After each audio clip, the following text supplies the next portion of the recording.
Welcome. We're on part 2 of a 2-week series. I'm speaking. I spoke last week, and then this will be the final week. And it comes from a question Doug asked Marion and I 6 months ago, that we'd be willing to share some of what we learned through the tragedy of losing a son on a Mediterranean cruise while we were celebrating our 30th wedding anniversary. So I began last week, and that was a really hard message to give. And I think it was a really hard message to receive as well. I don't think it was easy to hear something like that. And I appreciate you guys listening. I really do. And I look at last week as sort of the cross part of this message. It's the death side, all right? And I'm hoping this week will be the life side, the resurrection side. And that's what I'm hoping for. But Jesus came and he spent 3 years with his disciples, never left them, never took his eyes off them. And then he died. I mean, talk about disappointment. That's last week's kind of message, I think. And then he left for 3 days. Well, then he returned. So I left, I gave the message, and I left for 7 days, and now I'm back. So I'm hoping it's kind of the same experience. But what's that, Jeff? I look younger? Yeah, it's the shirt. I want you to be aware that not all is bright. It's going to be an uplifting message, the resurrection side of the things we've learned, but nothing's ever going to be truly bright. I really want you to think about that. Nothing's ever going to be bright until the Father of lights, with whom there is no variation or shifting shadow, ushers in the one who called himself the light, and this kingdom becomes his. So right now you've got 2 kingdoms battling it out, but then only one kingdom will be, and that's when things will be bright. Kristen Brighton sent me an email this week, and she's not here, she's on vacation and back somewhere. And she sent me an email this week, and I asked if it would be all right if I read this morning. It's a thank you note to Marion and I, which I appreciate a bunch. But I'm going to read this to you. Hi, Greg and Marion. Thank you so much for sharing your story and faith on Sunday. My heart still aches for you and your family. I cried at church, but got in the car and bawled all my way home. I really need to hear how you've coped with this tragic loss.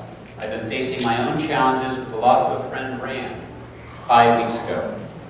And 2 weeks ago, Rand's brother came out to visit and see us in California. And he tragically passed away while he was here. Which is crazy.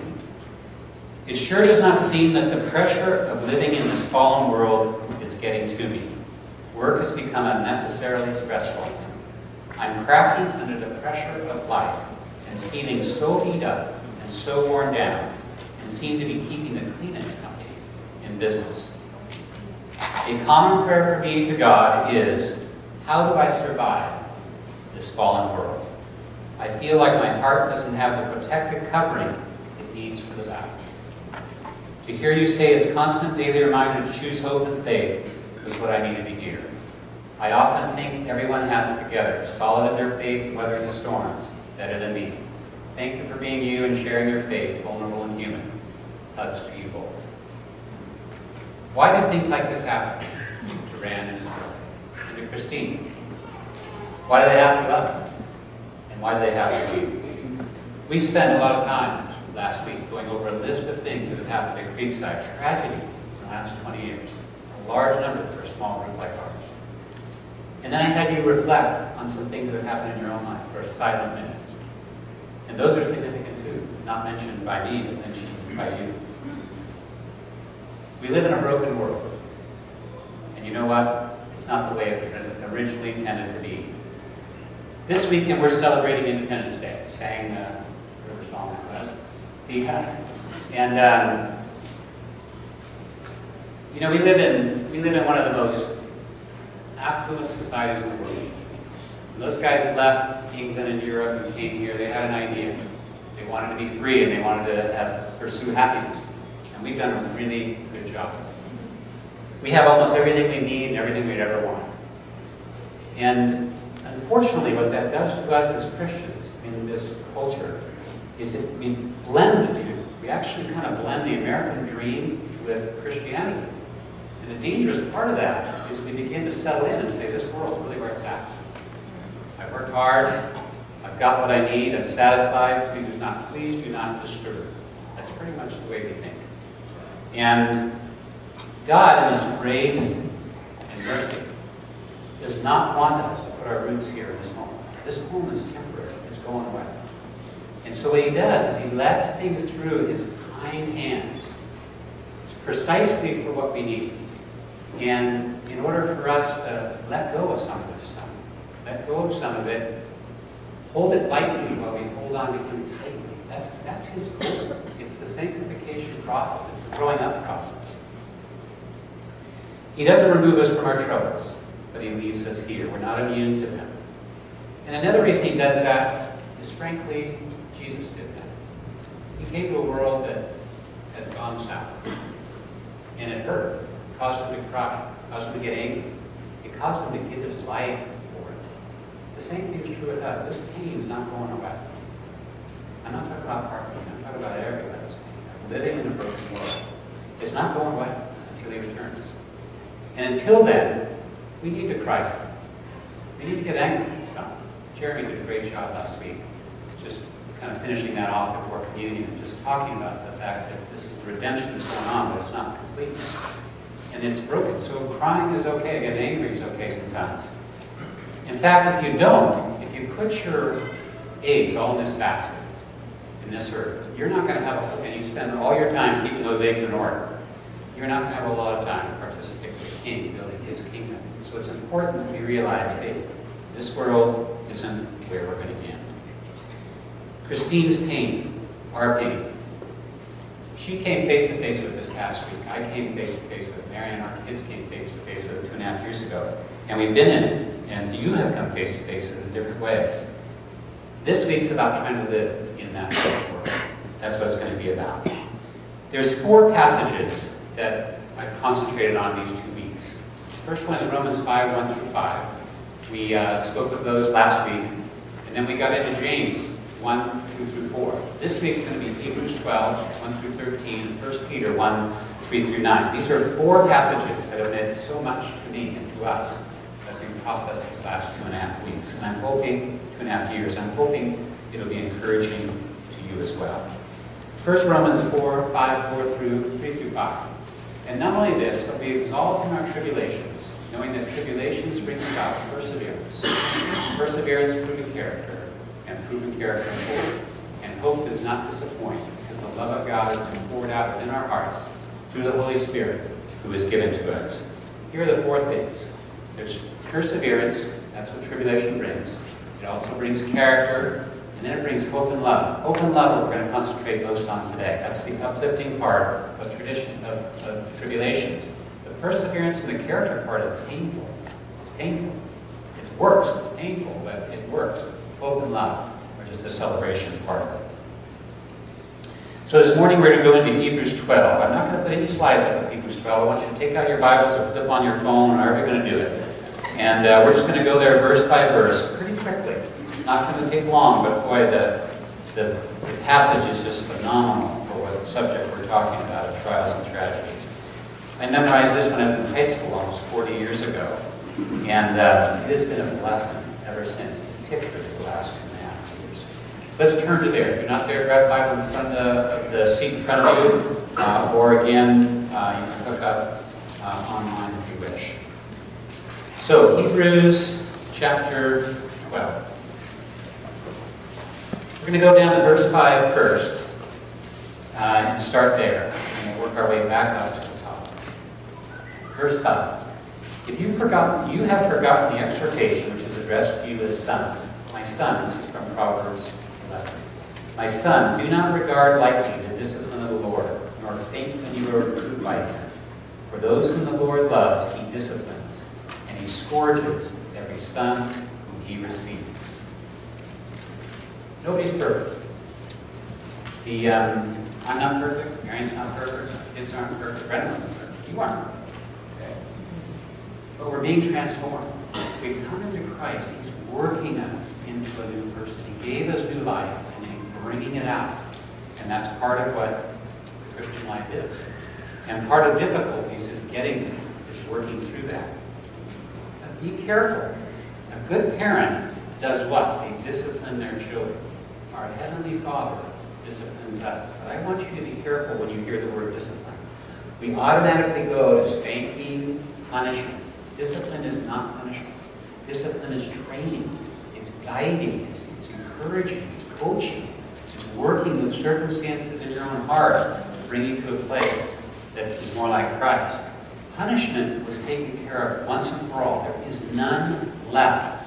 It's done. He took all the wrath, everything against us, and put it on His own shoulders. He's not in the punishment business. He got that done once and for all. And now we don't have to be punished, but we do need to be trained. There does need to be discipline in our lives. And sometimes we don't really know what to do with it. We can't understand it. Part of it is this American dream thing. You think life should be perfect, and when it goes wrong, you think there must be something wrong with me or something wrong with God. No, it's just we live in a broken world, and He's going to use it to train us up. Verse 7 and 8. It is for discipline that you endure. God deals with you as with sons. For what son is there whom his father does not discipline? But if you are without discipline, of which all become partakers, then you are illegitimate children and not sons. The reason we endure trials is because through that trial, He's going to train us. And that's the reason you endure. That's the reason when things go south, you go, okay, God, what is it that you're trying to do? What is it that you're going to use this for? The difficulty or the issue that you're dealing with, the source is not God. He is the Father of lights, within whom there is no variation or shifting shadow. Only goodness comes from Him. So when something happens, you can't say, hey God, why did you do this? He didn't do it. He just allowed it to happen. If He wasn't controlling things the way He is, this place would have self-destructed a long time ago. But He's letting stuff through little at a time. And when He does, He has a purpose in it. So when you get into difficult situations, you can't say, oh, He's punishing me. He's not punishing you. You're enduring in order to grow. That's why you endure. It is for discipline that you endure. God deals with you as with sons. For what a son is there whom his father does not discipline? Here's an interesting accusation. But if you are without discipline, and this isn't happening, then you're probably an illegitimate child of not sons. You may not even be born yet. That's a scary thought. So He's disciplining His children. That's what He does. Look at the next verse. Furthermore, we had earthly fathers to discipline us, and respected them. Shall we not much rather subject ourselves to the Father of spirits and live? For they disciplined us for a short time, as seemed best to them. But He disciplines us for our good, that we might share in His holiness. There it is. He disciplines for our good, that we might share in His holiness. You know, when our parents disciplined us, or when we disciplined our children, we did the best we could, but it had lots of flaws. And so have your disciplinary measures. They're not so wise, and they're not so powerful, and they're not so sovereign. But God is wise, powerful, and sovereign. So when He does it, He lets it in just enough to where it does what's going to do its work and get our attention. So He disciplines us in the right way. Look at verse 11. All discipline for the moment seems not to be joyful, but sorrowful. Yet to those who have been trained by it, afterwards it yields the peaceful fruit of righteousness. This is what James said last week. Consider it joy, my brethren, when you encounter various trials. You're not supposed to be joyful and smiling, but you are supposed to consider that because of what how He's going to use it in our lives. Consider it all joy. You know, in the middle of the Aegean Sea, when Brendan was on the 5th deck, we were not joyful. And we haven't been joyful since in that way. When you reflect on that, it does not create joy. Last week's message was hard because it didn't create joy thinking about that. But that's real. That's reality. So that's the world we live in. So, but you don't have to, it's sorrowful.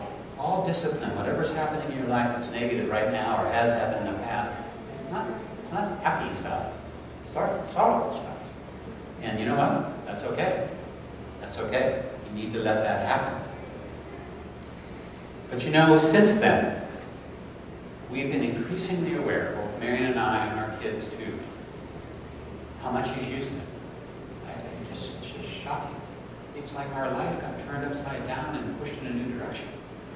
And I'm not saying that negatively, I'm saying that positively. Okay, there's negative stuff, but parallel with that is this amazing changes that are taking place within our personality and how we think and how our priorities are and what we think about people and how we think of time. I don't even talk to someone now without thinking about, whoa, this person's really important right now because I don't even know if they're going to be around tomorrow. I might not even be around tomorrow. So there's just a whole shift that's gone on, which has been so beautiful to actually be part of. It's going to continue. Well, still, it's a sorrowful event that's creating change.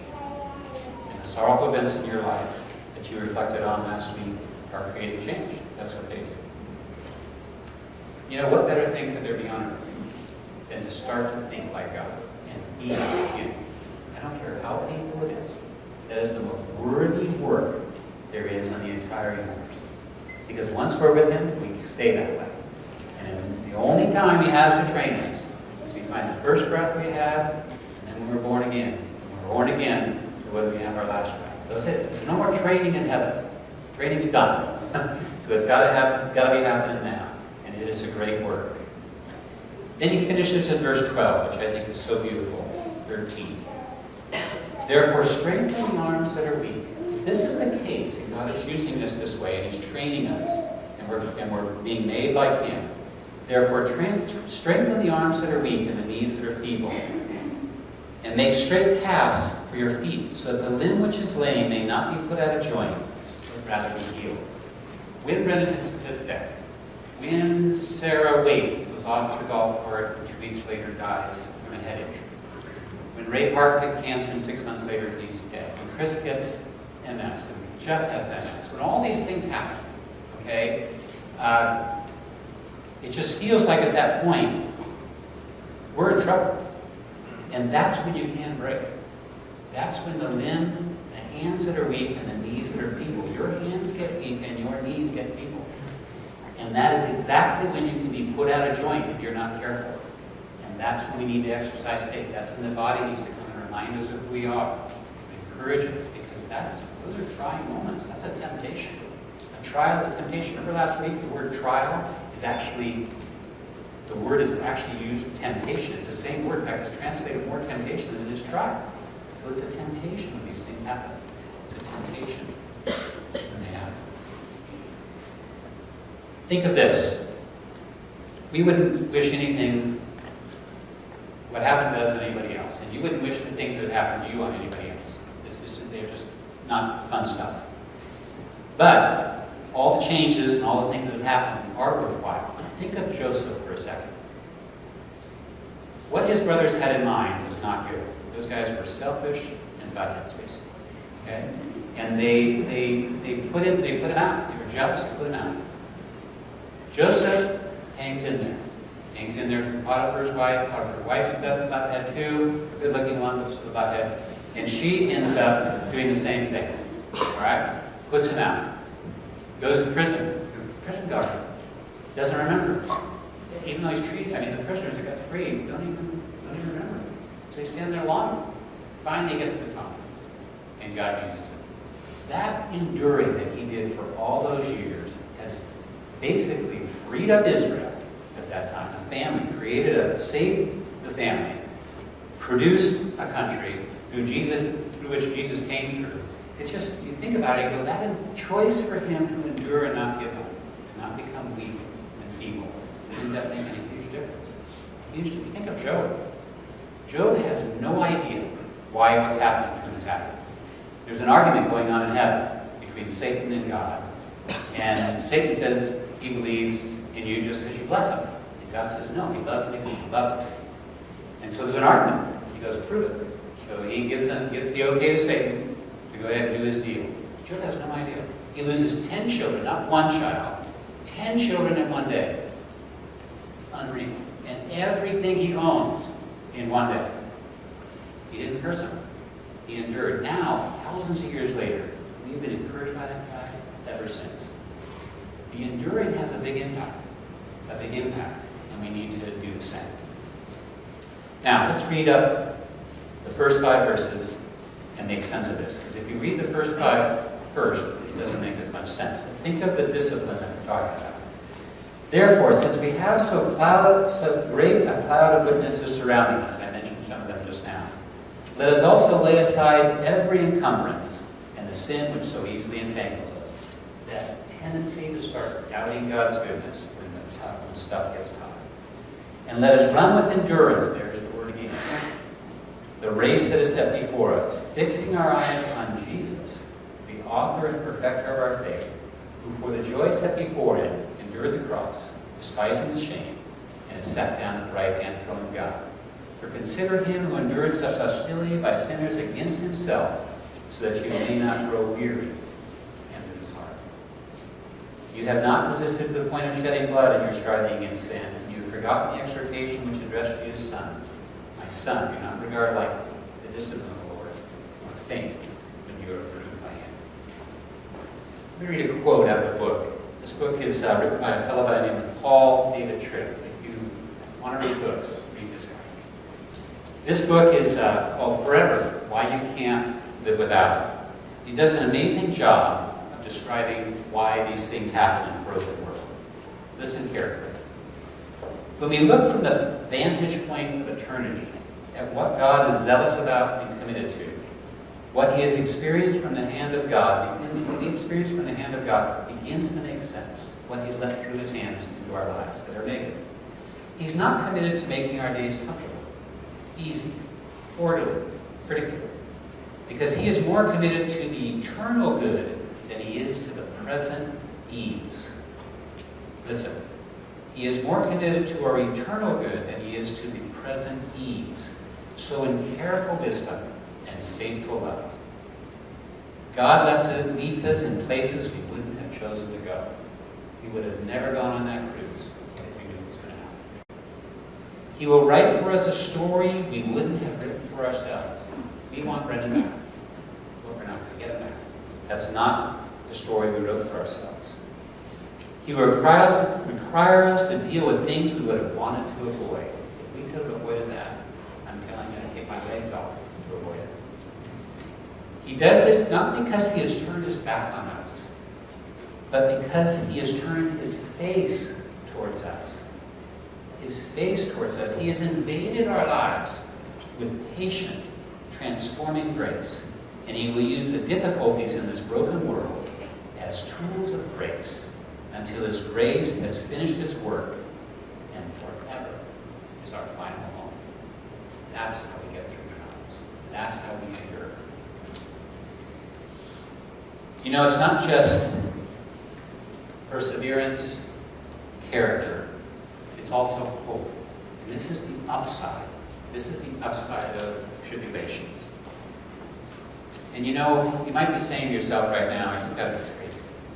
This guy's got to be crazy. Hope? How can hope come out of tribulations? Let's look at Romans 5:3 again. And not only this, but we exalt in our tribulations, knowing that tribulations brings about perseverance. And you know what? I missed part of that verse on there. Here I'll read it. I'll quote it to you. It says, and perseverance brings about proven character, and proven character, hope. That's what we're talking about. Hope. It's the third thing that happens through tribulations. Peter does the best way of tying this together. And he does this in an amazing way. In this passage, I told you we were on the plane heading back from Turkey, and I asked God, what do you want me to do to prepare for life new without Brendan? And he said, read through the epistles. And this passage will be so hard on the flight that I memorized it and I've been meditating on it ever since. It's just remarkable how it can shift how we think. So let's look at verse 3. This is Peter 1:3. Blessed be the God and Father of our Lord Jesus Christ, who according to his great mercy has caused us to be born again to a living hope through the resurrection of Jesus Christ from the dead. A living hope. First, it starts with being born again. If you are not born again, if God has not created in you a new life, you're never going to see this thing. You're just going to deal with the broken world and try and work your way around it and do your best, but you have no idea what it's all about. But once you're born again, then you have an opportunity to actually see it for what it is. It's a living hope. it gives its own energy. And how does it do that? Well, it does it by verse 4. Look at verse 4. To obtain an inheritance which is imperishable and undefiled and will not fade away, reserved in heaven for you. When you know where you're going and what you've got, then you one day are going to be with Him. This world's going to be renewed, and you're going to be here with Him and everybody else that loves Him. There's not going to be any sin. Everything is going to be unreal. It's going to be the way it was supposed to be before Adam and Eve ate. That's the inheritance we have coming. That's the hope. That's the great hope we have. When you have that hope in mind, it's a living hope. Why? Because it's happening right now. It just hasn't, we haven't entered it yet.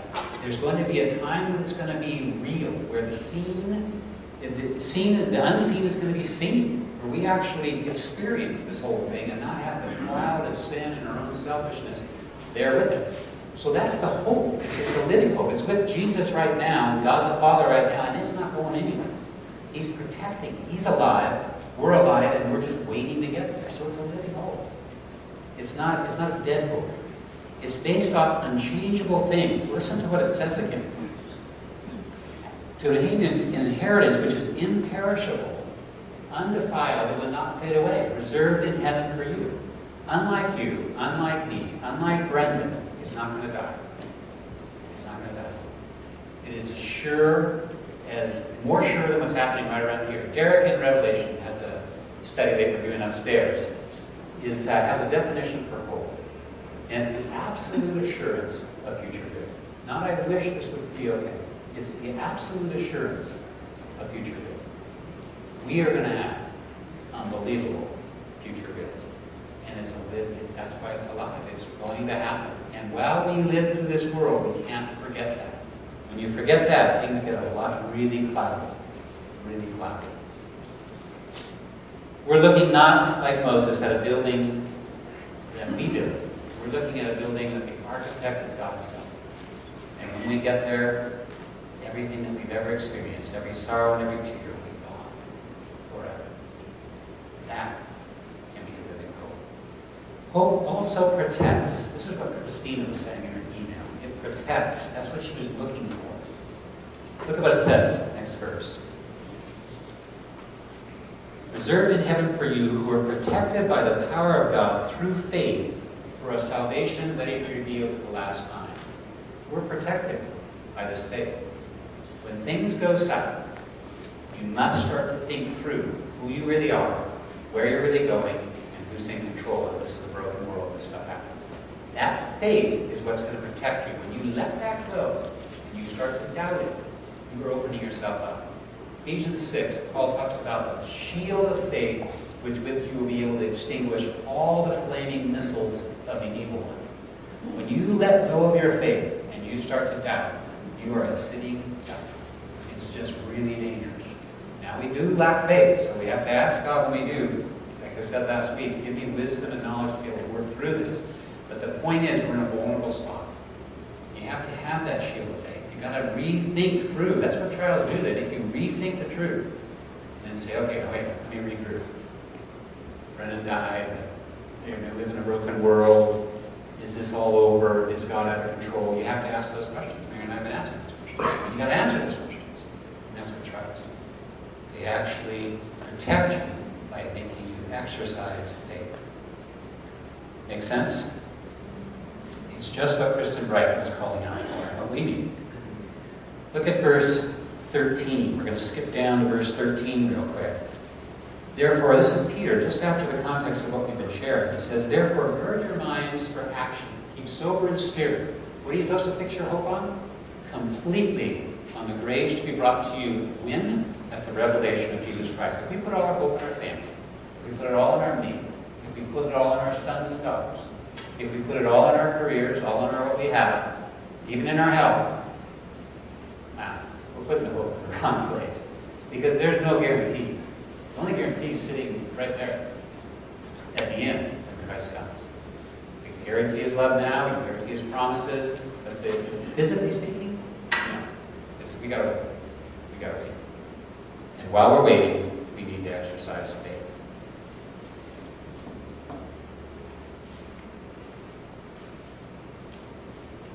Peter also talks about proven character.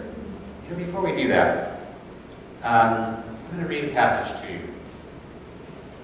out of Hebrews as well that emphasizes putting our anchor down in the right place. This is chapter 6. It's not on the slide. And it's verse 17. Actually, I'll start up there. For men swear by one greater than themselves, and with them an oath given as confirmation is an end of every dispute. In the same way, God, desiring even more to show the heirs the promise, the unchangeableness of his purpose, interposed with an oath, in order that by two unchangeable things, his word plus the oath, in which it is possible for God to lie, we may have strong encouragement, we who have fled, listen to this, we who have fled for refuge in laying hold of the hope set before us. We, us, who have fled for refuge in laying hold of the hope set before us. Then he describes the hope. I love this.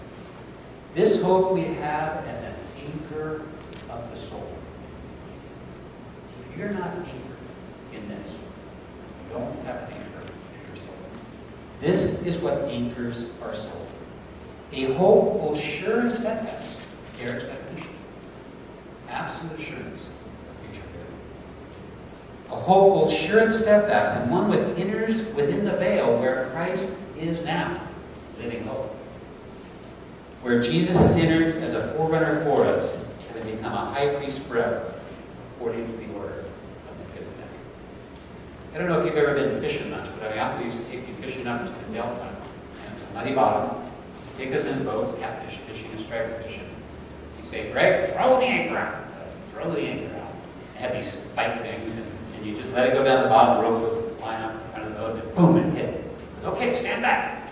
Give a little tug, stand back. You go, stand up. And then you just wait and pick us something on shore and then see if that thing got in the mud. And if we drifted downstream, because it's current in the delta, then he said, the anchor's not holding. Let's pick it up again, Greg. Go somewhere else. Do it again. Sometimes we do it 3 or 4 times. And until we stop. You know, we spend a lot of time in our lives as Christians. I'm looking at me as well as I'm looking at you. We're throwing our anchor in bad mud.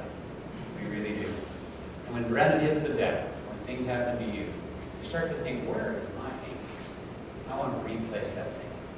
What we're talking about is replacing it right there in a living hope.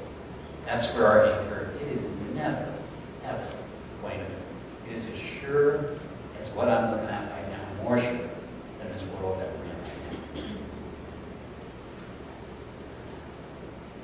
Let's look at verse 6 and 7. In this, you greatly rejoice, that hope we have, living hope. Even though now, for a little while, really interesting, Peter says this too. If necessary, we need to go through troubles. If we don't have them, we're just not growing, our faith's not being moved. If necessary, you are distressed by various trials, the same words that James used. We're going to have them. We're going to have them. Might as well get used to it.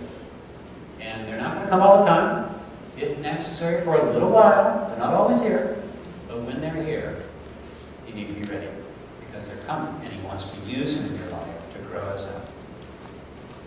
Look at the next verse. 7.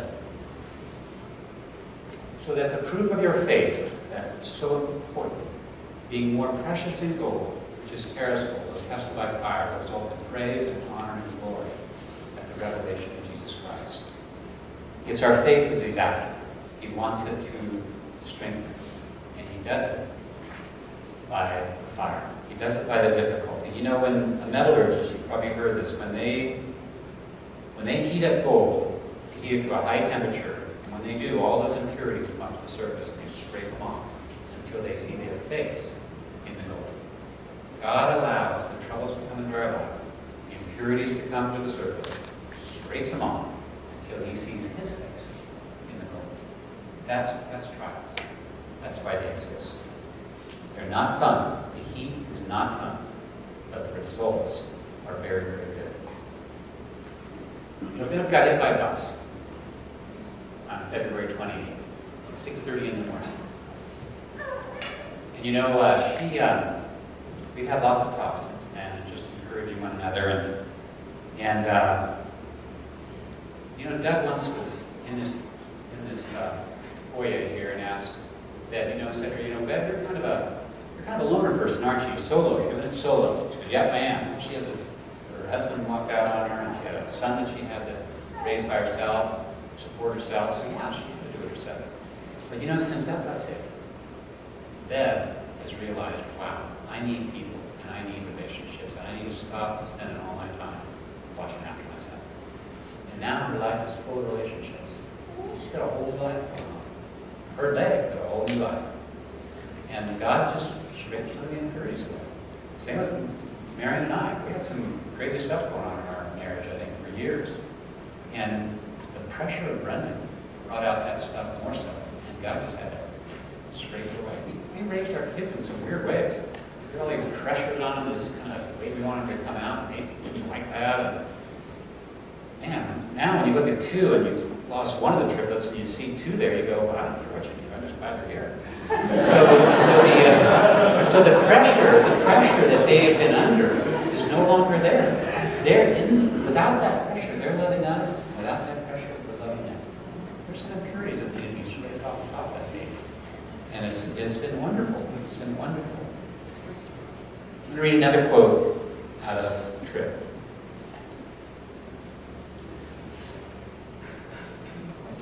And how does God transform us? Well, He has chosen to keep us for a while in this terribly broken world, while He patiently uses surprise, hardship, disappointment, and trial to prepare us for the perfection that is to come.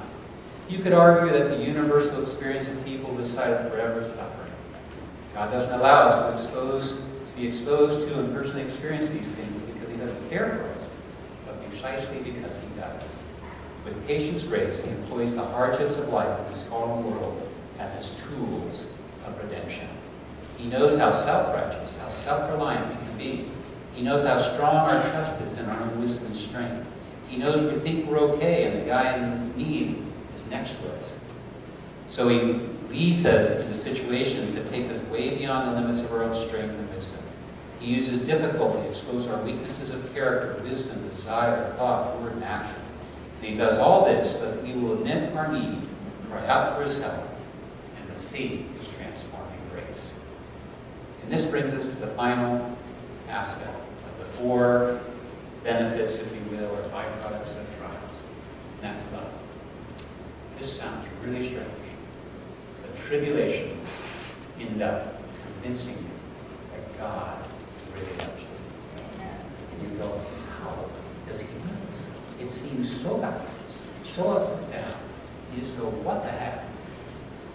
In the last 2.5 years, Mary and I have been more convinced of God's love than we ever did. And I thought I was pretty convinced of it before. It's came through the love that you guys have given. It's come through the realities of how we've thought through the arguments in our heads about who's in control and why did this happen. It's the same thing that Bev has experienced. I mean, Mel said to us the other day at Band of Brothers, I didn't even know Bev until the truck bus hit her. She's been here since 2000. That's 14 years. And besides that, she has different color skin, so you should be able to notice. But we didn't. Bev gets hit, and it gives us an opportunity as a body to love her. We have, and we will. Okay, and she's not the only one. I'm just using her as an example. So we end up coming into love through tragedy and tribulation. We do.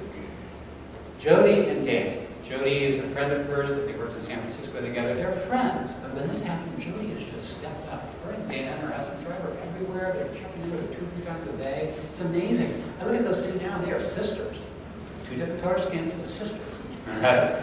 And they are just beautiful, beautiful to watch. And they tell me all the time, man, this relationship has gone skyrocketed to new levels as a result of that once. Love convinces us of how much God loves us. Convinces us of how much others love us. And it allows us to love others better because you just become more sensitive. Man, stuff happens. And when it happens and it's happened to you, you don't just back off. You don't walk past the Samaritan. You dive in because you know what it's like to be living in a ditch. And so it's just amazing. That's why Peter says in the next verse, Back to see, in this you greatly rejoice, even though now for a while necessary. Go to the next one, back up. Next one. There we go. And though you have not seen him, you love him. The context of this is he's talking to people that are distressed by various trials. And though you have not seen him, you love him. And though you do not see him now, but believe in him, you greatly rejoice with joy inexpressible and full of glory, obtaining at the outcome of your faith the salvation of your souls. You know, how do I conclude this message for 2 weeks? How do I summarize all this up? I'm going to do it this way. You know, I told you about a conversation I had on the boat. And the doctor said, where's your son's mom? And I went into the bathroom and I prayed and I asked God, I just said, wow, this is the craziest thing ever. But I love you. You know you love me. I'm yours. I know you're mine. Nothing's going to get in the way of that. So use this in our lives in whatever way you want. And in the lives of our church and our friends and our family. After 2.5 years, I can say he's answered that prayer. And he's going to continue to answer it, probably the rest of our lives. That's how trials and tribulations work. They are able to push us into new places that we wouldn't have gone otherwise, just like Paul says. So my encouragement to you is to embrace trouble. Backwards, odd, sounds crazy. I want you to lean into it. That's my encouragement.